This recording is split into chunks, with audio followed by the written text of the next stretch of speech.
Hablamos el otro día de unos libros cuyo autor yo no recordaba, unos libros acerca de la Patagonia, pero también de los canales fueguinos, de los indios de aquellos canales, los yaganes, los onas, que no eran de los canales, sino del interior de la Isla Grande, y también de los alcalufes, creo que son los otros. Bueno, yo no me acordaba el nombre del libro. Bueno, vamos a hablar hoy de algunas cosas que provienen de ese libro.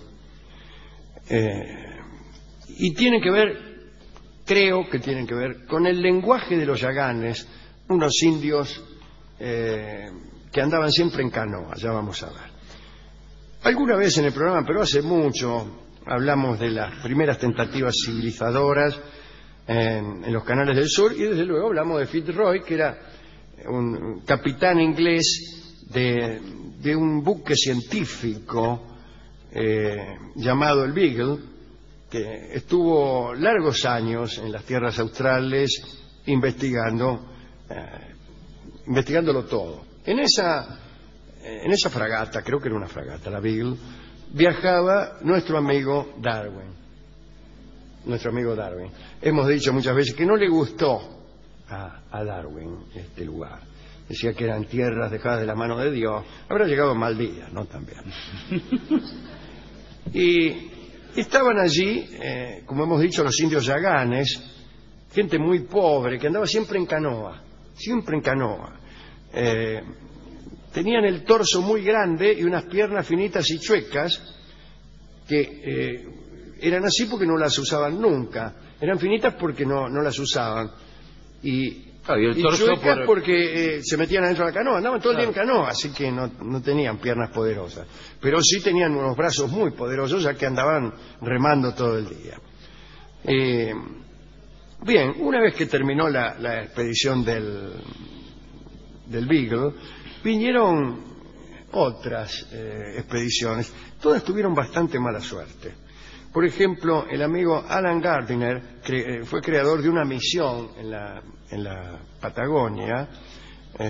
Habían hecho una especie de iglesia y unas casitas, y terminaron todos muertos. Les había ido mal a todos.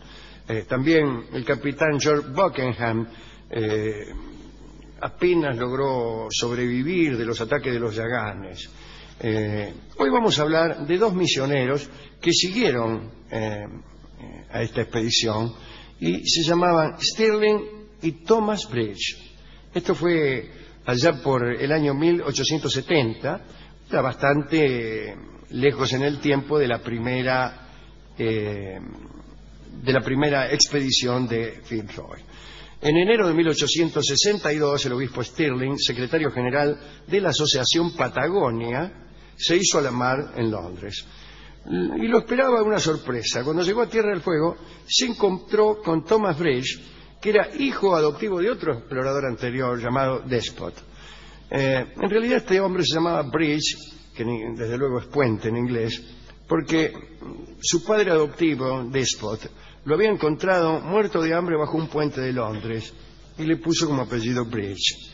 Bueno, parece que este Thomas Bridge, ayudado por una pareja de yaganes que se llamaban Ococo y Ganilena, sí. Ococo Silly y Ganilena, se había entretenido en tantos años de soledad en tierras para él hostiles y casi sin ver a ningún occidental, o sin ver a ningún occidental. Occidental está mal dicho, ya que esas tierras eran muy occidentales, ninguno europeo debería ser. Había adquirido una cierta destreza en el manejo del idioma yagán. Los tipos le habían enseñado a Bridge el idioma yagán. Bueno, cuando llegó Stirling, Bridge le demostró sus conocimientos. Llegaron ahí y Bridge empezó a hablar con unos yaganes que estaban por ahí y los yaganes le contestaron. Bueno, Bridge después les dijo que él había evangelizado a muchos yaganes y que habían recibido esta evangelización con bastante interés. Sin embargo, algunos yaganes, que eran justo los que habían matado a todos los de la misión anterior de aquel otro tipo, se alarmaron mucho cuando el reverendo Bridge les contó acerca de la resurrección de los muertos. Y no les gustó mucho porque tenían miedo, estos yaganes, que los que ellos habían matado resucitaran y tomaran venganza. De manera que tuvo Brecht que expresar que, en cualquier caso, la resurrección de la carne era otra cosa, etcétera, etcétera. Muy bien.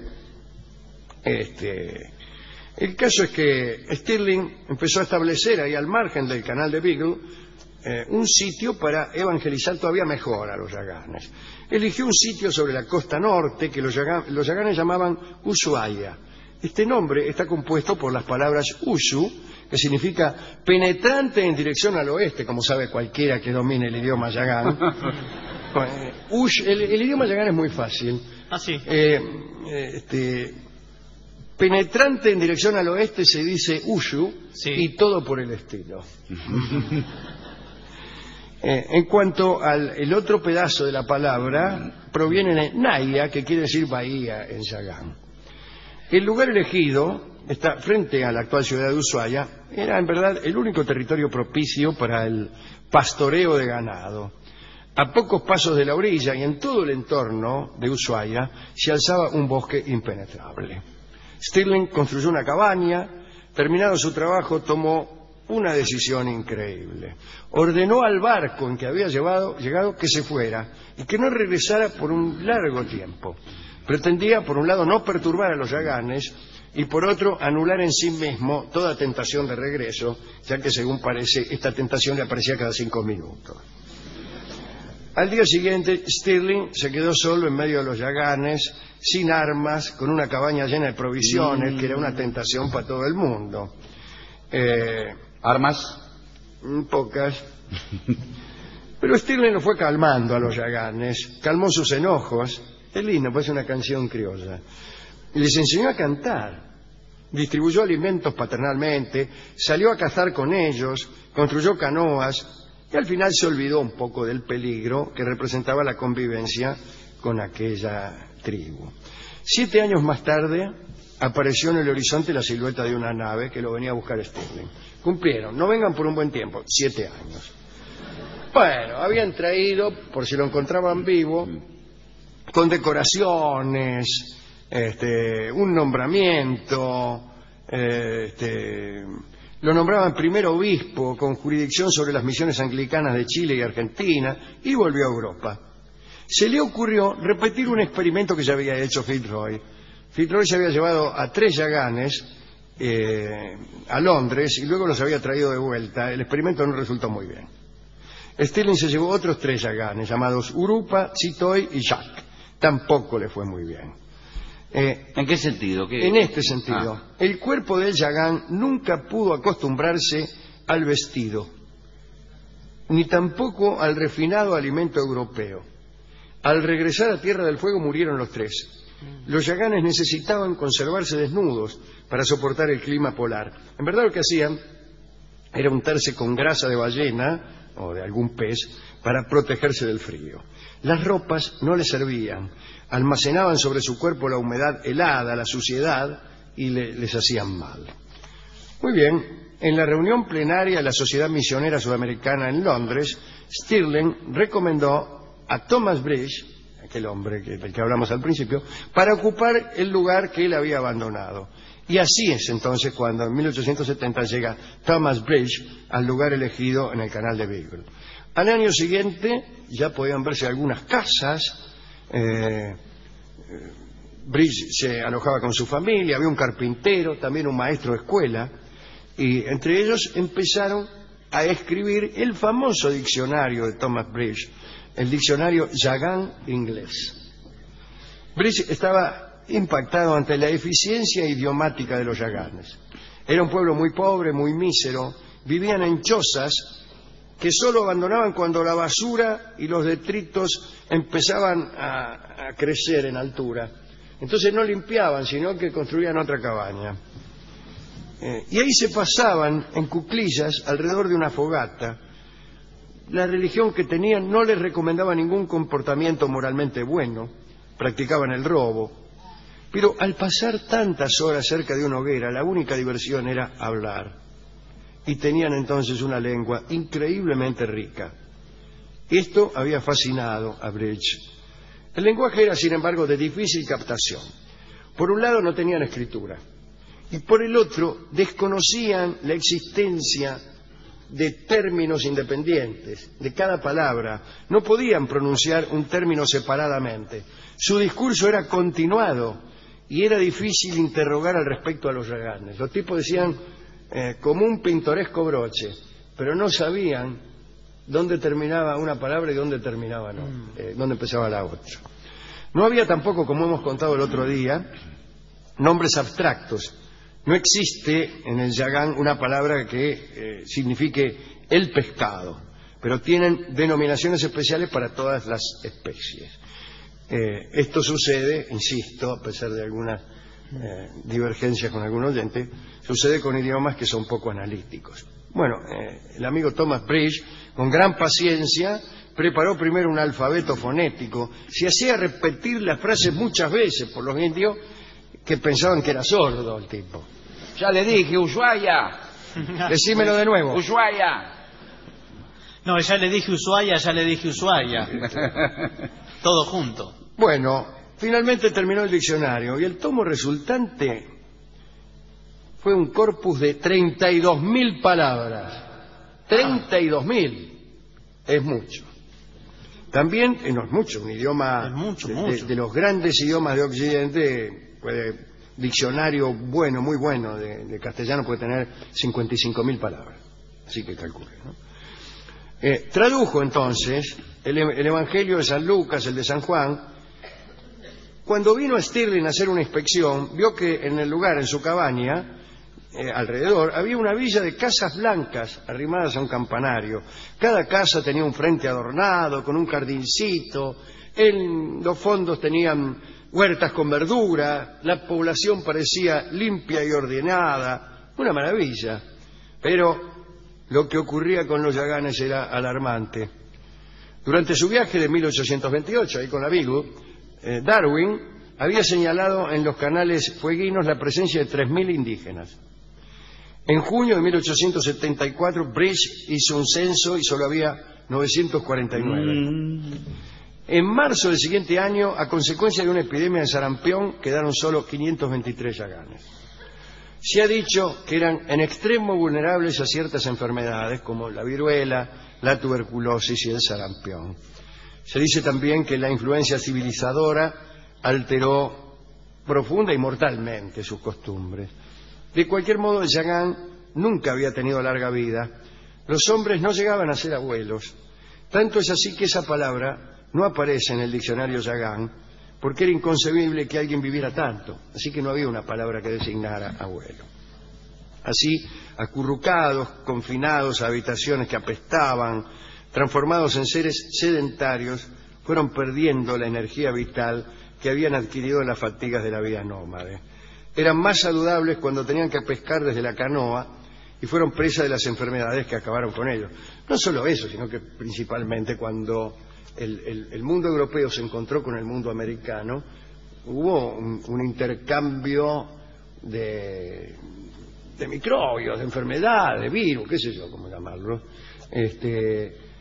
Y ese intercambio fue desfavorable para muchas tribus y es la principal causa de la merma de las poblaciones, aunque desde luego las matanzas de los conquistadores también hicieron lo suyo, pero en este caso no sucedió. Sí pasó con los zonas, de los cuales no hablaremos hoy. Bueno, desde 1870 los yaganes habían sido provistos por los misioneros de unos certificados que traían colgando en una bolsa impermeable, y en una tarjeta se guardaba el nombre del indígena y un texto en donde se daban instrucciones acerca de la forma de tratarlos a fin de evitar reacciones violentas. Es bueno que todos nosotros tuviéramos. ¿Cómo? Sí, Por ejemplo, usted es una mina. En una mina se cuelga aquí una tarjetita que es instrucciones para el tipo que se la levantare. Está bien. Ese yo. Sea cortés. Cuidado, no diga nunca esta palabra porque se pone loca, qué sé yo. Y usted también sale con las instrucciones. También cada uno debe salir con las instrucciones para el trato. Bien, el caso es que un día no hubo más Yaganes. No hubo más Yaganes. No hubo más. De todos modos, Más o menos, ¿en qué año? 1870. En 1800, también por esa época, en el 74 creo, llegó una escuadra del gobierno argentino al mando del comodoro Lacerre, y como afirmación de los derechos argentinos, había una larga disputa, bueno, venía a tomar posesión de esas tierras e instalar allí la primera subprefectura, ¿no? Así que estamos hablando del año 1870. Bridge se fue, renunció a la Sociedad Misionera de Sudamérica, ya que esa sociedad se disponía a evangelizar Yaganes, y en determinado momento descubrieron que los Yaganes se iban a extinguir muy pronto, así que no valía la pena seguir evangelizándolos. Y bueno, se dedicó Bridge a la ganadería lanar y murió en 1898 cuando estaba de visita en Buenos Aires. En el caso de los Yaganes, insisto, no fueron víctimas de la agresión armada de los blancos, como ocurrió con los Zonas, sino que murieron al confrontarse dos mundos y al registrarse un intercambio fatal para ellos. Esta es la charla de hoy, dedicada a los indios del sur argentino, especialmente a estos de las canoas, que tenían un idioma tan rico, aunque equívocamente rico. En un interesante ensayo acerca del vascuence, explica que un idioma rico es un idioma funcional, analítico, lógico, y no uno con muchas palabras. Claro. Bueno, hemos ido a la discoteca y le hemos explicado esta historia de los Yaganes. Es muy interesante. La verdad que el discotecario tendría que... No, el discotecario se durmió a la segunda palabra. Y yo dije, cuando vinieron en un barco, creo al principio, y le quedó barco, y me dio el disco, mañana zarpa un barco. Cuando lo desperté yo sacudiéndolo, me dijo, usted dijo barco, mañana zarpa un barco.